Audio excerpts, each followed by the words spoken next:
गुरु का अर्थ होता है मार्गदर्शक। और किसी व्यक्ति ने अपने घर जाना है और किसी से वो मार्ग पूछ रहा है और उस नालायक ने उसको उसके अपने घर के विपरीत दिशा बता दी, उसके घर के विपरीत मार्ग बता दिया, उसने विश्वास किया यात्री ने उस नालायक की बातों पर और दूसरी दिशा पकड़ कर उधर को चल दिया, तो कितना पाप लग गया उसको, सारा दिन व्यर्थ हुआ, उल्टी दिशा में सफर किया।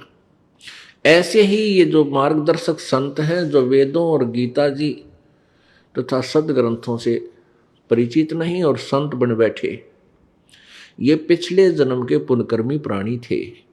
ये जो संत पद पर हैं, गुरु पद पर हैं, ये कौन थे? ये भक्ति की चाह में घर से निकले, आत्म कल्याण के लिए घर से निकले। आगे इनको नकली संत मिल गए, वो नकली गुरु मिल गए। उन नकली गुरुओं में क्योंकि वो अच्छी आत्माएं थी, उन गुरुओं के साथ उनका एक नेक नाता भी बन गया और उनकी पिछले पुण्य कर्मों के कारण उनका स्वभाव भी अच्छा, उनकी लगन भी अच्छी देख करके किसी को तो उत्तराधिकारी बना दिया, किसी को प्रचारक बना दिया उस अज्ञान का।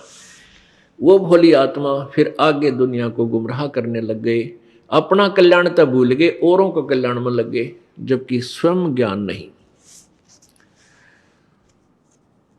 और पूरी पृथ्वी पर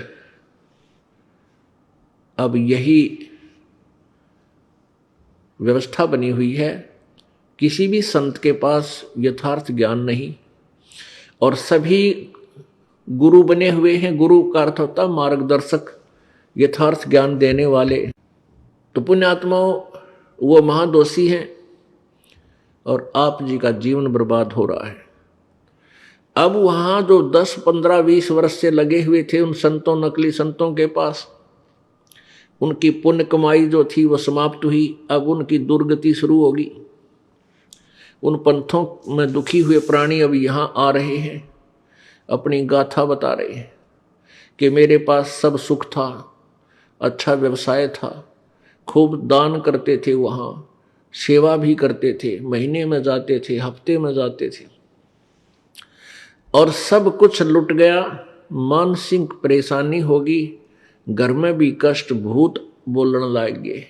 और तेरा गजब है। अब पुण्यात्माओं, वो अच्छा समय उन नालायक संतों ने बर्बाद करवा दिया।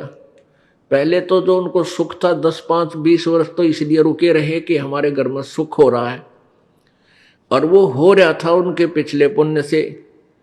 जब वो पुण्य खत्म हो गए तो पाप का दौर शुरू हुआ। पाप का दौर शुरू हुआ तो उन संतों के पास समाधान नहीं कि वो प्रारब्ध में यानी किस्मत में आए संकट को वो निवारण करते। अब फिर वो उनकी थ्योरी, उनका सिद्धांत सुनकर के कर्म तो भोगना ही पड़ता है, इसलिए फिर कुछ दिन वहीं पड़े रहते हैं कि भी यूं कहते हैं कर्म का दंड तो भोगना ही पड़ता है, इसलिए कोई बात नहीं, ये भी भोगेंगे।